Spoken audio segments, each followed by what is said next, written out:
Hey there, my name is Craig, and welcome to the second video in my series COVID in Film. Here I'll be discussing the 2019 movie Little Women, directed by Greta Gerwig. We don't need our toes. I think I've lost one. Anyone else lost your toe? You will have to give away our seat. In Greta Gerwig's 2019 film Little Women, the audience becomes part of the March family. Through the use of color grading, lighting, scoring, voiceover, and insert shots, Gerwig distinguishes the two timelines of the film and utilizes the separation to create nostalgia and a sense of belonging in the characters and the viewer alike. In a short section of a scene in the first act of the film, the March family jumps from a Christmas breakfast to the performance of Jo March's play entitled The Witch's Curse in the past timeline. Then the film abruptly returns to Jo waking up on a train in the future timeline. This segment, centered on the reading of a letter from Father March, a chaplain for the Union Army in the Civil War, mixes the act of reading with the play production, both of which treat the film viewer as an audience for these media. This combination of audio-visual information is augmented by the filmmaker's cinematography to create a dreamlike scene for both Jo and the viewer. The figurative stacking of media permits the audience to feel immersed in the film and to identify with other listening characters, therefore enhancing the intensity of Jo's isolation and sadness at the end of the scene. Gerwig's editing temporarily welcomes the viewer into the March family before pushing both us and Jo March away. In the first section of this segment, the letter is read inside of the film world. The first shot which I'm including in this section is a wide shot of the dining room table with the three eldest March girls facing the camera and Beth facing to the right. The shot is well lit with natural light and candles, and the girls start eating the gifted breakfast from Mr. Lawrence before Marmee March's voice enters. She's their mother. Ow! I'm not responsible for this feast, but I have got a surprise.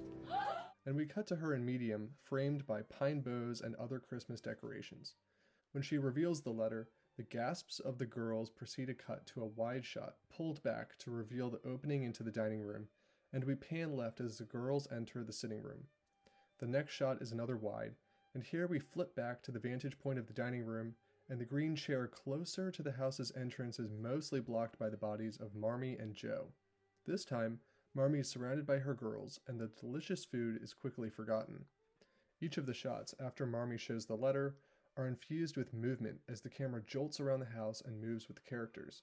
We progressively move closer on the girls as they sit around Marmee's chair and face toward the camera away from the fire. Interestingly, Jo sits in the back so we can't see her cry. but the camera zooms in on her and her mother nonetheless so that we can see her cry. In this two-shot of her and her eldest daughter, Marmee begins to read the letter, and this dialogue will overlay the remainder of the scene. Another close-up precedes a cut to a wide shot to close out this section of the segment. The women are huddled in a pile just to the right of center, drawing the viewer's attention to the left side of the frame. Here, we can find the fireplace and the green chair, empty and dark except for a white pillow. In spite of the busyness of the scene and the excitement of the breakfast and the letter, the empty chair, now finally revealed, underscores the absence of Father March and the hole this leaves in their home. On another level, while the women hold on to each other, in the background is a raging fire next to the chair, perhaps symbolizing the ongoing civil war and what this violence means for the Marches and their neighbors. By extension, we can apply this to Beth. A close-up on her includes the fire on the left side of the frame, foreshadowing the indirect effect of the war on her. She will later go to the home of the impoverished and starving Hummel family, where the father is absent, perhaps a soldier in the army, and instead of making an income, the mother must tend to her 5 children.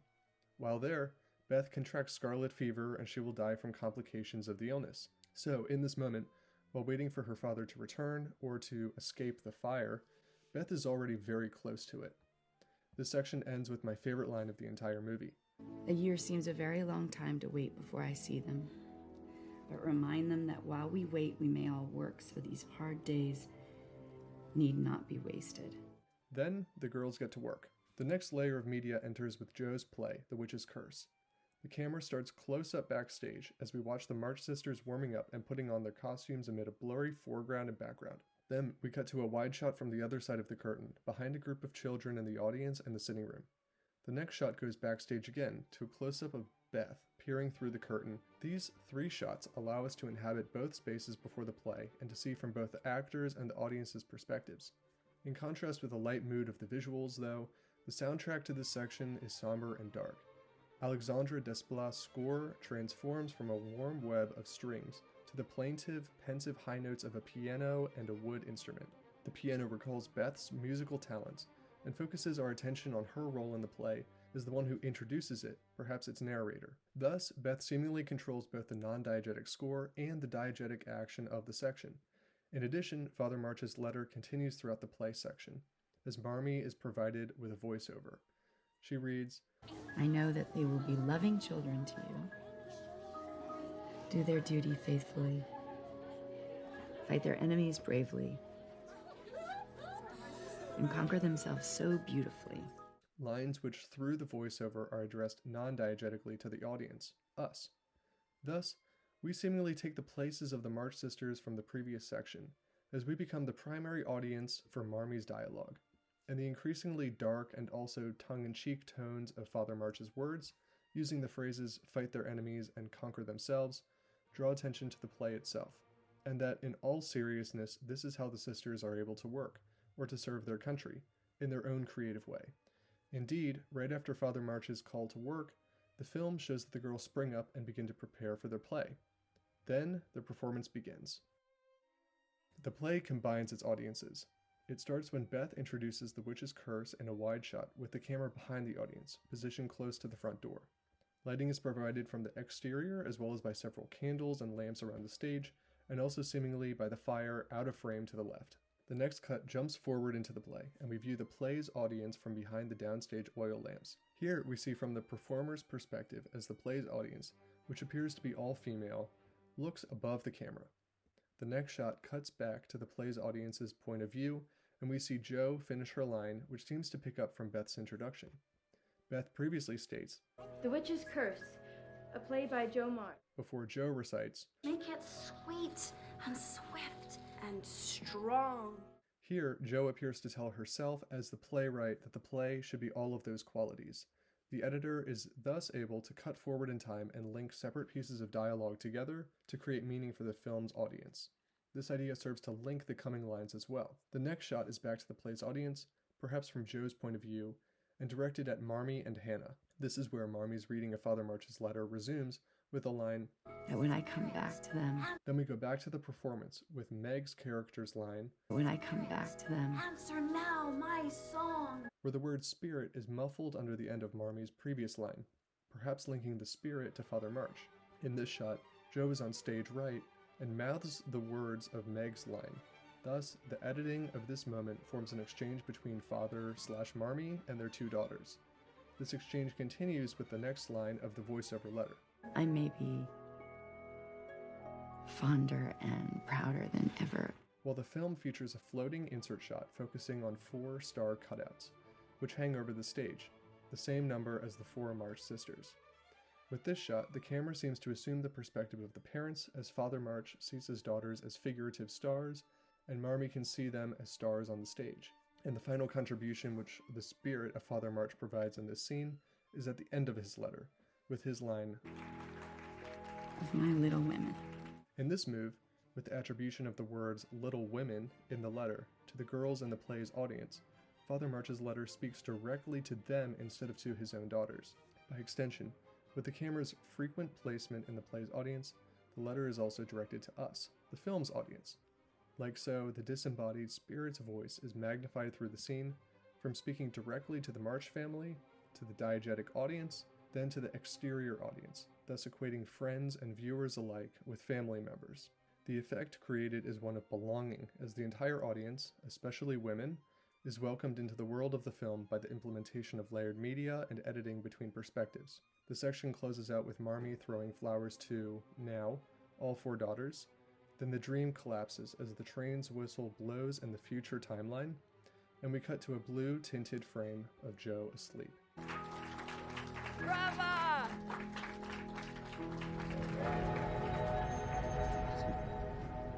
Excuse me. Excuse me. You stop, ma'am. Oh, thank you.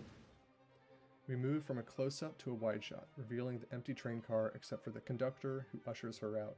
Everything here is much darker, and the score has finished, leaving Jo in near silence.